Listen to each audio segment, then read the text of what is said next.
നമസ്കാരം, മലയാളി വാർത്തയിലേക്ക് സ്വാഗതം. റിപ്പോർട്ടർ ടിവിക്ക് കുരുക്കുമുറുകുന്നു.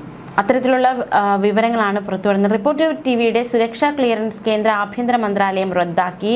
ഇതോടെ ചാനലിന്റെ ഭാവിയെക്കുറിച്ചുള്ള ആശങ്കകൾ ഉയരുകയാണ്. 2020 അധ്യക്ഷൻ സാബു എം ജേക്കബ് നൽകിയ ഹർജി പരിഗണിക്കവേ ഹൈക്കോടതിയിലാണ് കേന്ദ്ര സർക്കാർ ഈ നിർണായക വിവരം അറിയിച്ചത്. ചാനലിന്റെ ഉടമസ്ഥാവകാശം കൈമാറിയതിൽ നിയമപരമായ ചട്ടങ്ങൾ ലംഘിക്കപ്പെട്ടുവെന്ന ഗൗരവകരമായ കണ്ടെത്തലുണ്ടായി. ഇതേ തുടർന്നാണ് ഇത്തരത്തിലൊരു നടപടി സ്വീകരിച്ചിരിക്കുന്നത്. ഇതോടെ റിപ്പോർട്ടർ ടിവി മാനേജ്മെന്റ് വരും ദിവസങ്ങളിൽ കടുത്ത നടപടികൾ നേരിടേണ്ടി വരും എന്ന സൂചനയാണ് പുറത്തു വരുന്നത്. സാബു ജേക്കബുമായി കൊമ്പുകോർക്കുന്ന സാഹചര്യം ഉണ്ടായിരുന്നു റിപ്പോർട്ടർ ടിവി.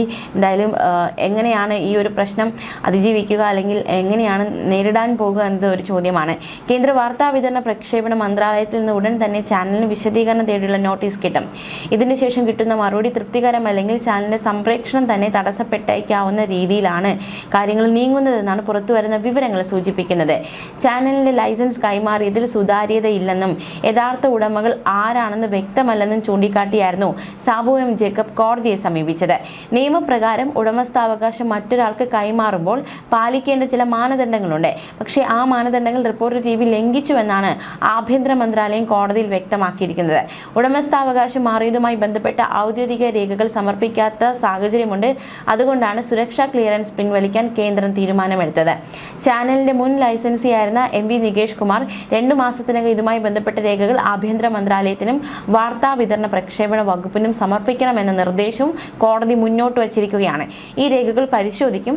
അതിനുശേഷം കേന്ദ്ര സർക്കാരിന് ഉചിതമായ തീരുമാനമെടുക്കാമെന്നാണ് വ്യക്തമാക്കിയിരിക്കുന്നത്. ഹൈക്കോടതിയിൽ കേസ് തീർപ്പാക്കി. പക്ഷേ ചില ഭീഷണികൾ ഇപ്പോഴും ചാനലിന് മുന്നേ നിൽക്കുകയാണ്. സുരക്ഷാ ക്ലിയറൻസ് ഇല്ലാത്തൊരു സ്ഥാപനത്തിന് ഇന്ത്യയിൽ ഉപഗ്രഹ ചാനൽ പ്രവർത്തിപ്പിക്കാൻ നിയമപരമായി സാധ്യമല്ല. അതുകൊണ്ട് തന്നെ റിപ്പോർട്ടർ ടിവിക്ക് ആ ഒരു സുരക്ഷാ ക്ലിയറൻസ് അത് സജ്ജമാക്കുക അല്ലെങ്കിൽ ഉണ്ടാക്കുക എന്നത് ഏറ്റവും പ്രധാനമാണ്. അതുകൊണ്ട് തന്നെ കേന്ദ്രത്തിന്റെ അടുത്ത നീക്കം എന്തായിരിക്കും എന്നതാണ് ഏറ്റവും ശ്രദ്ധേയം. ചാനലിന്റെ ഉടമസ്ഥ അവകാശത്തെ ചൊല്ലിയുള്ള തർക്കം കോടതിയിലെത്തി. കേന്ദ്രം കർശന നിലപാട് സ്വീകരിച്ചു. അത് തന്നെ വലിയ രീതിയിലുള്ള ഒരു ശ്രദ്ധേയമായ കാര്യമാണ്. മാത്രമല്ല സാബു ജേക്കബും റിപ്പോർട്ടർ ടിവിയും തമ്മിൽ കുറച്ചു കാലമായി ചില പരസ്യമായ പോരാട്ടമുണ്ട്. ഈ പോരാട്ടത്തിന്റെ തുടർച്ചയായാണ് നിയമ നടപടി സ്വീകരിച്ചിരിക്കുന്നത്.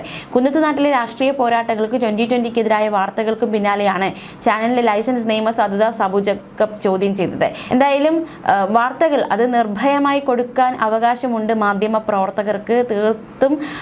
തീർച്ചയായിട്ടും അതൊരു നേരോടെ നിർഭയം നിരന്തരമാണ് മാധ്യമ പ്രവർത്തകർ പ്രവർത്തിക്കുന്നത്. അത് ആർക്കെതിരെയും വാർത്തകൾ കൊടുക്കാം, ആർക്കെതിരെയും കൊമ്പ് കോർക്കാം, ആർക്കെതിരെയും ചോദ്യം ചോദിക്കാം.